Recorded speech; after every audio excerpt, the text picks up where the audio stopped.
Boa tarde a todas e a todos, pois moitas grazas por estardes aquí e moitísimas grazas, por suposto, a Real Academia, Víctor, Marilar, que sei que é a persoa que estivo detrás deste simposio. Moitas grazas por darme esta honra, non? A oportunidade de poder contribuir, de poder poñer o meu grande área, sobre todo a este acto de amor, non? Un acto de homenaxe a unha autora que tanto seguimos admirando, non?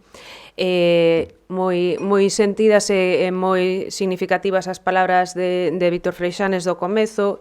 Creo que é un feito obxectivo que polo que temos que parabenizar a Real Academia, non? E creo que este é o momento axeitado, non? Xa se vía vir dende hai moitos meses, pero xa toca tamén parabenizar a Real Academia por esta magnífica decisión que demostrou ser o nomeamento de Xela Arias como a autora homenaxeada polas Letras Galegas 2021, non? Creo que pois foi un absoluto éxito, xa o testastedes ao longo de todo o ano, foi clamoroso, non?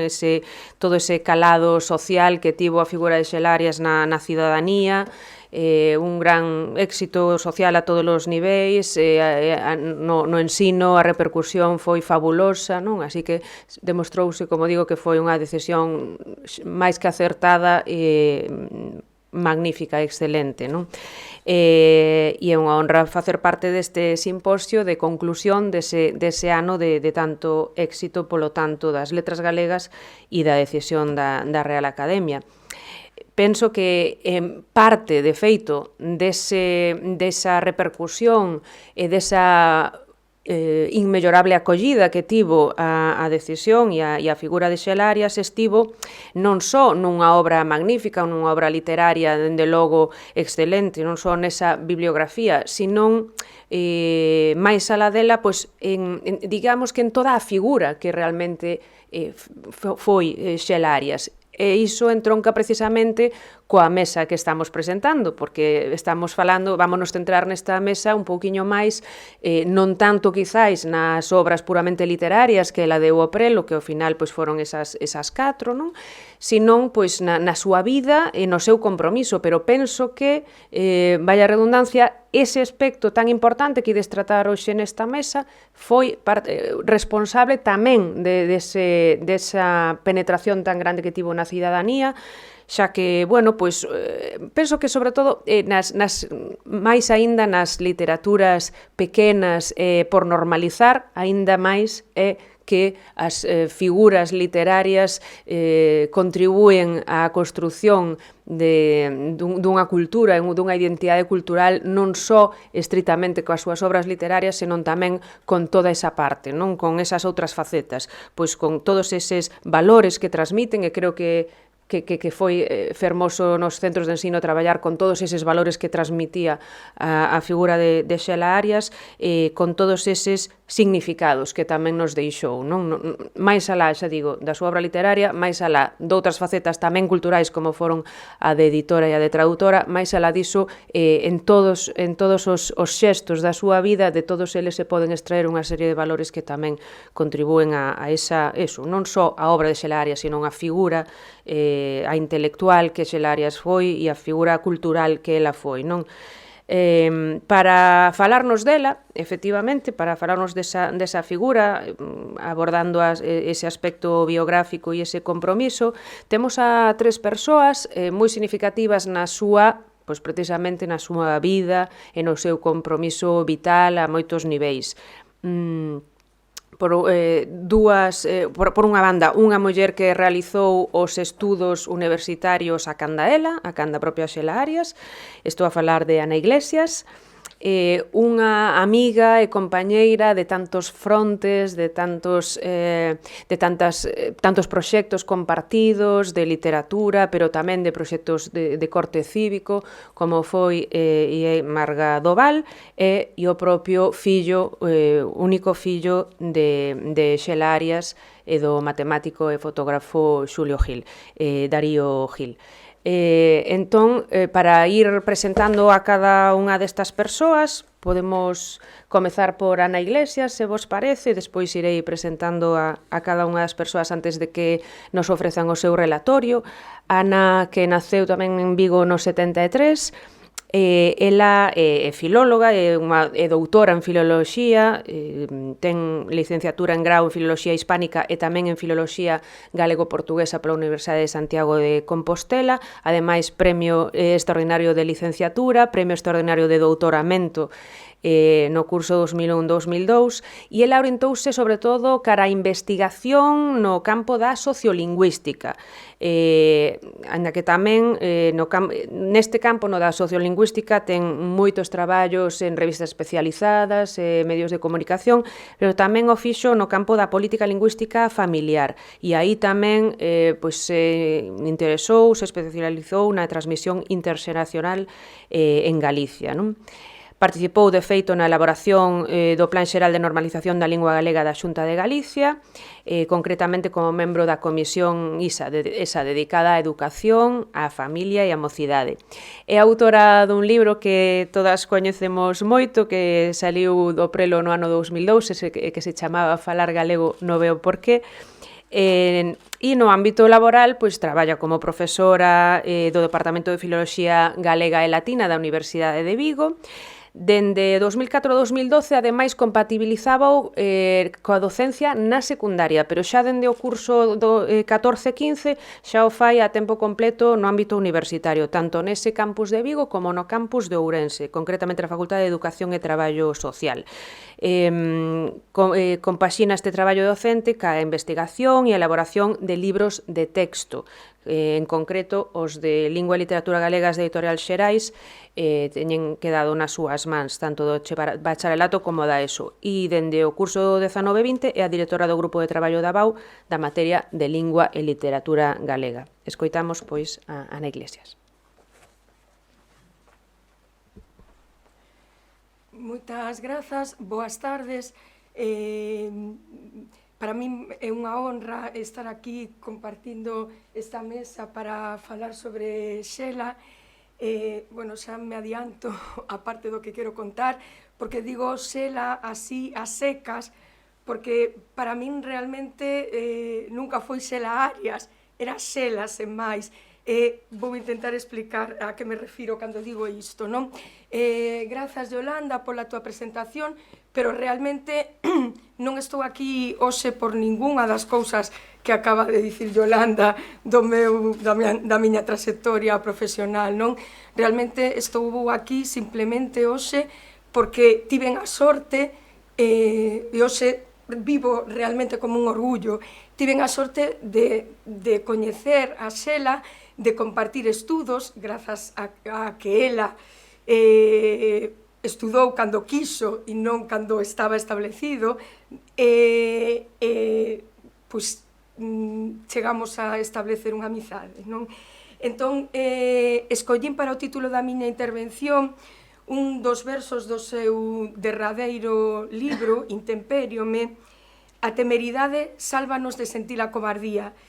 Escollín este verso porque quería partir das propias palabras de Xela, porque unha das cousas para as que me serviu que lle dedicasen este ano das letras galegas, que por suposto é unha gran satisfacción e orgullo, como digo, non? Algo que casi me supera, digamos, non? Digo que unha das cousas para que me serviu foi para reler as súas obras e darme conta ata que punto podo seguir de alguna maneira dialogando con ela a través dos seus versos, non? Esta temeridade fronte á cobardía penso que é unha das características que máis a definían desde o meu punto de vista, polo menos, non? Para min, Xela era, ante todo, temeraria, e vou intentar explicar por qué, non? No dicionario da Real Academia Galega aparece definido temeraria como persoa que amosa unha valentía imprudente, cítanse como sinónimos atrevido e ousado. E para min isto caracteriza a Xela, non? Entendo temeridade, máis alá desta definición, como o feito de ir máis alá do noso espazo de confort. Eu penso que Xela non é só que se atrevese a sair da súa zona de comodidade, senón que o necesitaba. Durante toda a súa vida, desde que eu a coñecín, e antes, polo que contaba, sempre me chamou a atención ese afán dela de poñerse a si mesma continuos retos, non? Parece que non era quen de vivir sen ter un reto que superar.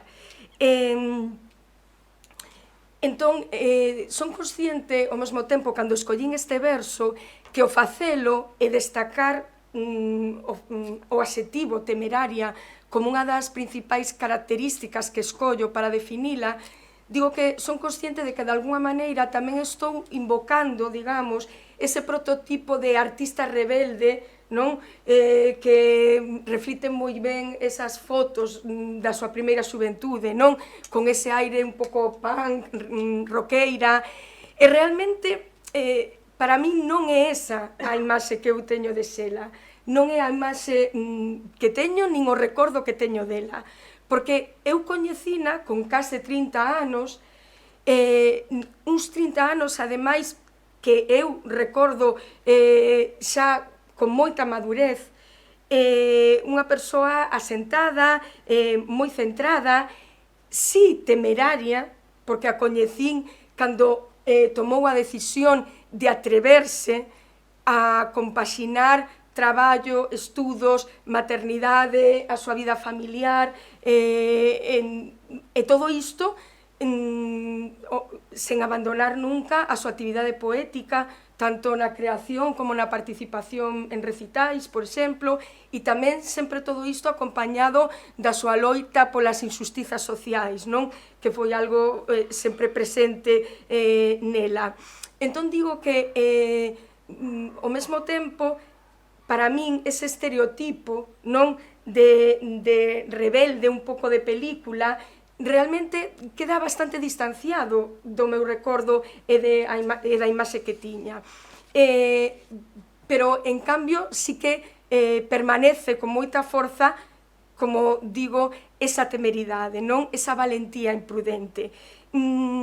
Está claro, e penso que, non sei, igual todos e todas estamos pensando que o seu primeiro gran acto temerario foi, desde logo, decidir abandonar os estudos con 18 anos, non só polo feito de abandonar os estudos, senón pola situación que la tiña, non? Pola familia na que medrara, polo que se supón que se esperaba dela. Eu esta etapa da súa vida non a compartín, porque, como digo, xa a coñecín cando ia cumprir 30 anos, e entón só podo falar desta etapa polo que ela nos contaba. E agora, reflexionando, chámame a atención de que cando nos contaba ese momento, non, de abandonar os estudos e dar ese paso, facíao, penso, desde un punto de vista crítico. De feito, contábanos como entrou en Xerais da man de Xulián Maure, e cando nos lo contaba nos a posteriori, recoñecendo, como digo, de forma autocrítica, que se deixara axudar e que ela no fondo sabía que estaba aí a mediación do seu pai, de Valentín Arias, non? Aínda que no momento nunca aceptaría que ese convite viña un pouco, digamos, con esa recomendación, non? Pero, aínda que ela no seu momento non quería aceptar isto, non? Soubo aproveitar esta oportunidade que lle deu a vida, penso que ao final a súa relación afectivo-laboral con Xerais resultou unha simbiose, non? Xela necesitaba a Xerais, ese emprego que lle daba a independencia económica, non? Que tanto ansiaba, e ao mesmo tempo que lle permitía evolucionar e seguir formándose como ela lle gustaba, de forma autodidacta e creativa, e Xerais tamén a necesitaba ela, non? O seu coñecemento e uso do galego oral escrito, esa iniciativa, esa vontade de abranguer o mundo que tiña, non?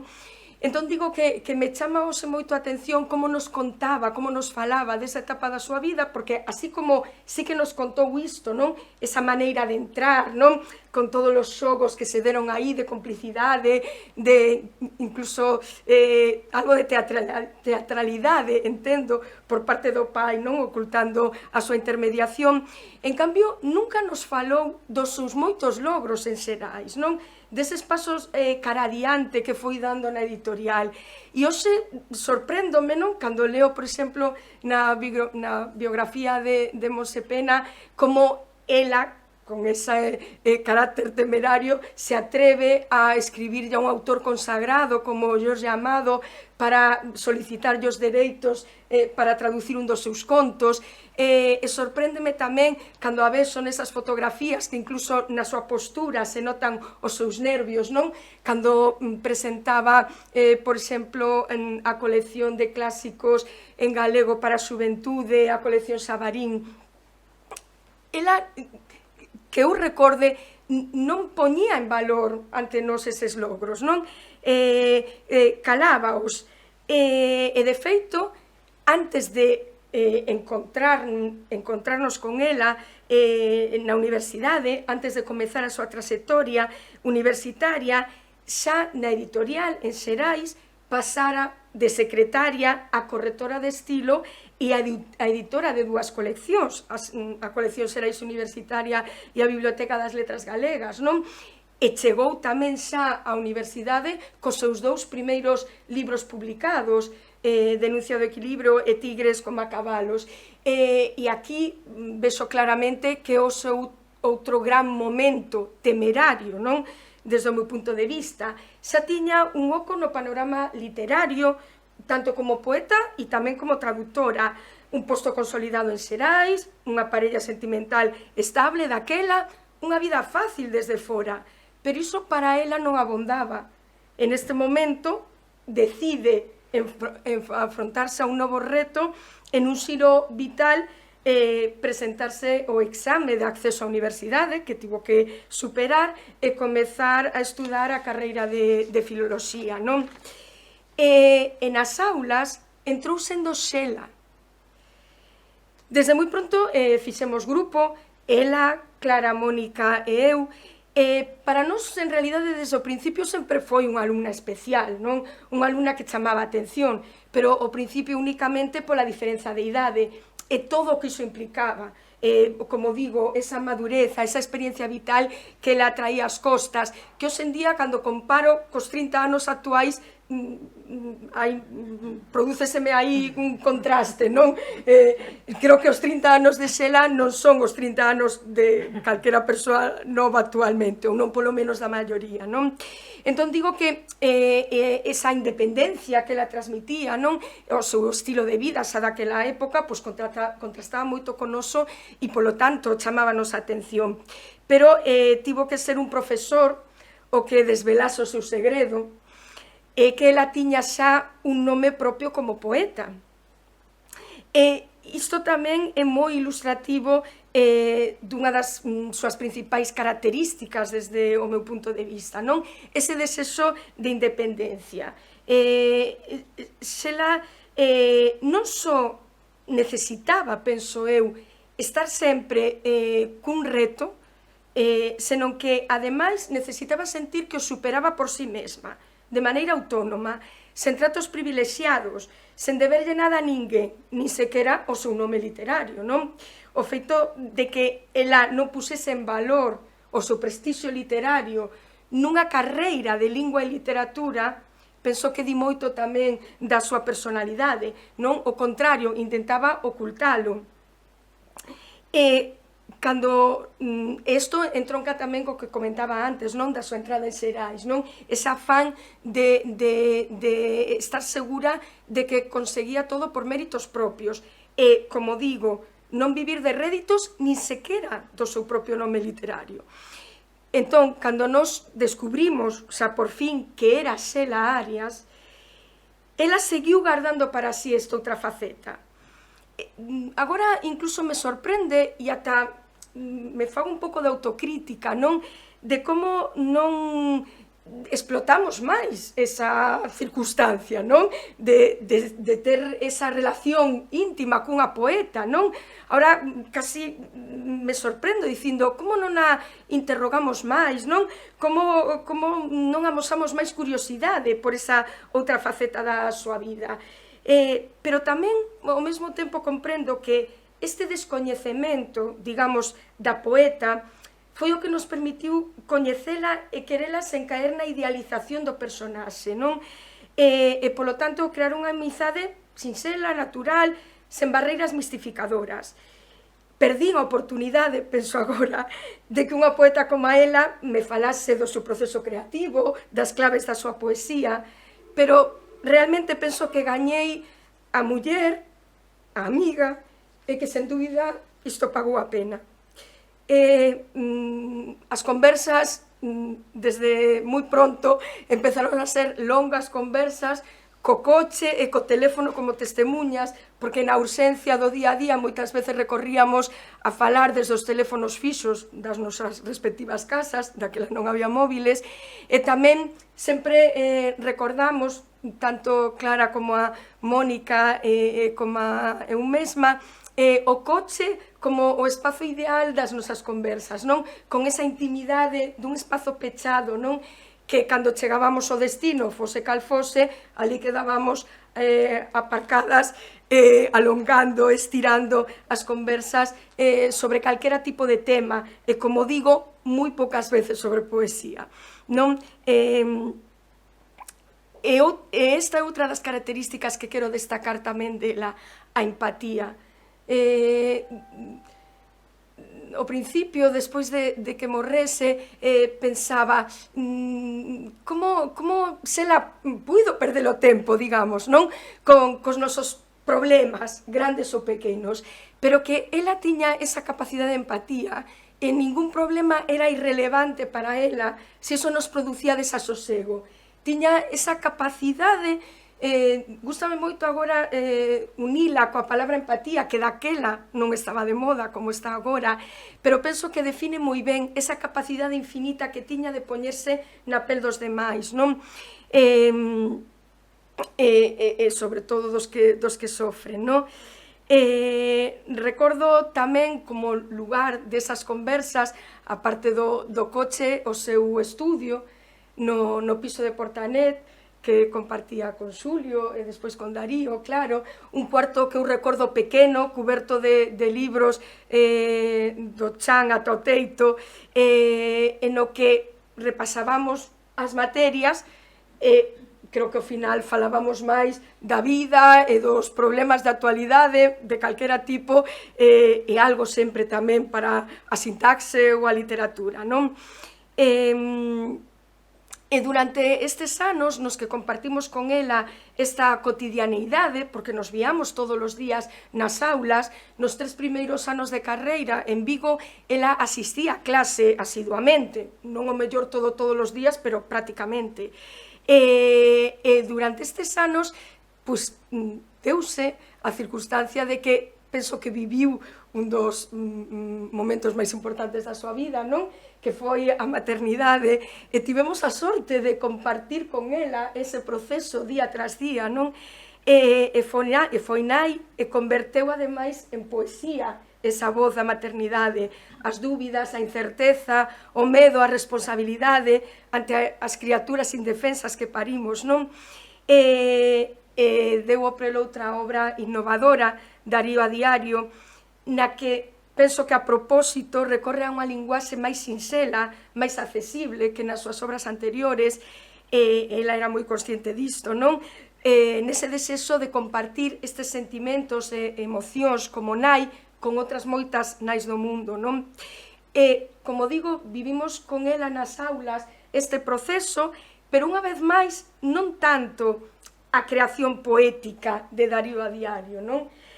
Porque, como digo, este era o seu terreo privado e exclusivo. E hoxe donme conta como nós, creo que daquela inconscientemente, pero que fomos que de entender que ela quería reservar para sí ese terreo. E creo que o soubemos respetar e aceptar con total naturalidade. E hoxe en día penso que ela tivo que agradecérnolo e valoralo positivamente. Do que si falábamos, en cambio, eran das súas outras facetas, da traducción, por exemplo, recordo comentarios sobre as dificultades e os obstáculos de traducir unha obra como O derradeiro dos mohicanos, que despois lle reportou algúns dos premios de traducción que recibiu, e tamén falábamos do seu proceso de edición. De feito, recordo, quedoume gravado o momento no que ela me presentou a miña actividade como correctora de probas. Ela convidoume a participar, a colaborar nas dúas coleccións que dirixía na editorial en Xerais como correctora de probas. Quedamos un día no seu piso en Portanet, recordo ali no salón, e entregoume o primeiro exemplar que tiña que revisar dentro das lapelas vermellas da carpeta típica da editorial de Xerais, e fixome entrega tamén dun pilot vermello, e díxome: este é o teu instrumento de traballo. Envolvendo así esa escena de certa solemnidade que penso que tamén me quedou a min por iso tan gravada como símbolo da importancia que lle daba a súa profesión. E tamén naquel momento, explicándome de forma breve e sintética como era ela, o que tiña que facer como correctora de probas, e entregándome tamén fotocopias das convencións de revisión extraídas do libro de Valentín Arias, con orgullo de filla, con esa profesión que en parte compartían. Cando abandonou os estudos, digo, fixo decepcionada do sistema educativo, do sistema educativo co que posiblemente se encontrou lonxe desa educación innovadora e progresista da granxa escola na que ela nacera, supoño que decepcionada, claro. Pero cando quiso retomar os estudos, fixo xa para quedarse no sistema educativo, porque cando ela empezou a carreira de filoloxía, eu creo que xa o fixo coa intención clara de converterse en docente. De feito, cando nalgunha das entrevistas nas que participei para ir conformando a súa biografía neste ano, no que foi o ano de Xela, nas letras galegas, cando me preguntaron, digo, non sei se fuches ti, Yolanda ou Monse, que como é que ela non volveu á editorial unha vez conseguido o título. Recordo que me sorprendeu moito esa pregunta, extrañoume un montón, porque nunca se me pasara pola cabeza. Eu penso que ela non contemplaba esa opción, ela non estudou a carreira polo afán de ter un título, penso que non o necesitaba, non estudou a carreira pola necesidade, por suposto, dunha formación regrada e sistemática, aínda que unha vez que estivo nas aulas, aproveitou todo o que as aulas podían ofrecer, fose moito ou pouco, pero ela en cada actividade penso que intentaba sacar sempre o máximo partido. Pero, como digo, non creo que estes fosen os motivos para estudar unha carreira, senón realmente era un reto, unha transición cara a unha mudanza que ela perseguía, cambiar de profesión en parte e converterse en docente. Quería ser docente, por suposto, polo prazer de ensinar e tamén porque vía que esa profesión podía permitir mellor compatibilizar ese traballo coas súas outras múltiples facetas vitais e profesionais. Entón, como digo, cando acabou a carreira, foi a primeira do noso pequeno grupo de Nolas 4 en presentarse ás oposicións. Iso tamén me parece un acto de temeridade, porque realmente, cando me fixeron a pregunta, caí na conta en que para ela o máis fácil sería, pois efectivamente, acabou a carreira, sacou o seu título na man, reincorporarse a Xerais. onde está claro, non, que a recibían cos brazos abertos, pero este era o camiño fácil, claro. Ela gustaba dos camiños difíciles, e entón tivo esa temeridade de expoñerse a ser xulgada nun tribunal de oposicións, a ser xulgada de lingua e literatura. Ela que tiña xa todo este currículum ás costas, non? E penso, daquela creo que non era tan consciente, non? Porque todo isto que conto hoxe, ela facía como con moita naturalidade, non? Pero hoxe penso que hai que ser moi valente, non? Para enfrontarse a un tribunal de oposicións na que a ían avaliar de lingua e literatura. Pero, como digo, ela non optaba polo camiño fácil nin polo camiño máis recto case nunca, non? A pesar do prezo que che propoñen as procuras, como di tamén noutro verso de Intemperiome. Foi a primeira en presentarse ás oposicións e tamén foi a primeira, de nolas 4, en entrar nunha aula xa como profesora. A maneira de enfrontar tamén esta outra identidade, non? Das múltiples identidades que temos, esta outra faceta da súa vida, penso que tamén di moito da súa personalidade. Ela vía a profesión docente, penso, como un continuo camiño de mellora, de progresión, e non lle importaba admitir dúbidas ou presentar interrogantes. De feito, xa naquel momento chamábame a atención cando de repente un día me chamaba Ana, tomamos un café e de paso preguntoche unha dúbida que me surdiu de sintaxe nunha aula, non? Chamábame a atención, eu pensaba para min, pero por que molestarse en resolver unha dúbida de sintaxe cando ela, bueno, desde a liberdade de cátedra podía deixar un pouco a sintaxe ao lado e centrar a materia de lingua e literatura na parte máis literaria, non? Pero non, isto demostra tamén para min, e xa daquela, neste caso sí que era daquela plenamente consciente, porque me chamaba a atención, non? O celo profesional que tiña, non? E o empeño que poñía nas actividades que realizaba. Era profesora de lingua e literatura española galegofalante, claro. Nese desexo de romper estereotipos que tanto lle gustaban. Durante este período no que ela xa era docente e eu continuaba estudos, a nosa relación non foi tan continuada, aínda que sempre buscábamos e atopábamos momentos para vermonos, non? Pois eso, como comentaba agora, non? A resolución dun problema sintáctico que non podía pasar por alto, a presentación dun libro, ela ia a todas partes con Darío, e gabábase, disto sí que se gababa, do ben que se portaba Darío, que levaba sempre un libro, e mentres asistían a actividade que tocase, Darío pasaba páxinas, e así, igual que a propia Xela, Darío medrou entre libros con artistas ao seu redor, non? Tamén tivo esta sorte. Esa na etapa final, cando os nosos camiños volvían confluir máis claramente, porque eu xa tamén comecei a preparar oposicións, entón xa retomamos iso que nos gustaba tanto, non? De quedar para estudar mentres falábamos de calquera outra cousa. Xa nos últimos anos da súa vida, pois a vida presentoulle outro reto, esta vez con nome de enfermidade, non? A hepatite, e para min tamén a súa maneira de afrontar este diagnóstico tamén foi moi valente, non? Porque lle ofreceron este tratamento experimental que ela o que quiso inscribirse, non?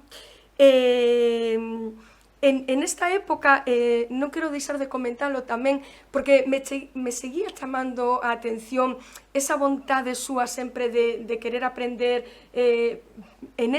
durante o período do tratamento, decidiu adentrarse nas artes culinarias, non?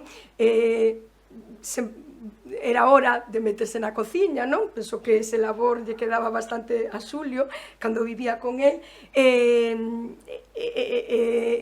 decidiu que era hora de aprender a cociñar, non? E chamábame a atención porque penso que o mellor outra persoa máis tendente á comodidade, non? Pois descansaría, non? Xa que o tratamento provocaba un certo cansazo, non? Pero ela dicía, non, vou aproveitar para algo que non me require un esforzo intelectual grande, non? Pero non podo deixar de continuar aprendendo, non? E xa cando nesta época superou o tratamento, a separación sentimental, acababa de publicar o cuarto poemario, recordo nos últimos tempos con unha ilusión tan grande de vivir, non? Pois iso, co intemperio me recén saído á luz, non? E como sempre con proxectos entre mans, non? Falou Víctor tamén, penso, do proxecto que tiña con Fernando Abreu con Intemperio, grazas a este proxecto conservamos os poemas, os versos deste libro na súa propia voz, non? O cal a min penso que tamén bastante compartido, non? Que me desgarra, non? Cando o escoito e cando asistín a performance que Avelino González creou para ela, non? Foi duro, pero ao mesmo tempo é bonito e quero resaltalo tamén como esta maneira de vivir na que sempre tiña algo, non? Entre máis, proxectos novos, sempre novidosos, con eses diálogos híbridos con outras artes, non? Como xa se comentou tamén aquí, non? Coa fotografía, coa música neste caso. E gústame recordala como unha das miñas últimas imaxes dela, berrando nunca máis nas manifestacións no Obradoiro, na Quintana, en Vigo tamén, na de Vigo, con esa marea de dignidade que provocou a Marea Negra do Prestís, en a que ela se sentía como peixe na auga, non? En a que podía demostrar esa gran conciencia social que tiña. E, ademais, estas últimas experiencias que compartín con ela, non? Pois iso, recordo na Marea da Burla Negra, na manifestación da Burla Negra na Quintana, non? Remítenme estas últimas imaxes, digo, tamén o último agasallo que nos deixou e co que nos sorprendeu a familia neste ano 2021, non? O ano Xela, que é ese maravilloso libro de contos Non te amola, que para min foi iso, como un agasallo que me deixase a min e a todos e todas, non? No que no último conto ela mesma recreándose cando nena adolescente manifesta o seu desexo de cambiar o mundo e poñerlle remedio ao defecto das leis, porque cando as cousas están mal hai que cambialas. Esta frase tan sinxela tamén creo que resume moi ben esa súa valentía, non? Por non conformarse. E así, entregada a cada unha das súas múltiples facetas, filla, irmá, nai, amiga, profesora, amante, traductora, poeta, galegofalante, deixanos un gran legado literario, un gran legado no proceso de normalización da nosa lingua, pero, sen dúbida, un fondo valeiro, que a súa palabra escrita axuda a encher, aínda que sempre botemos tanto de menos a súa voz e a súa presenza.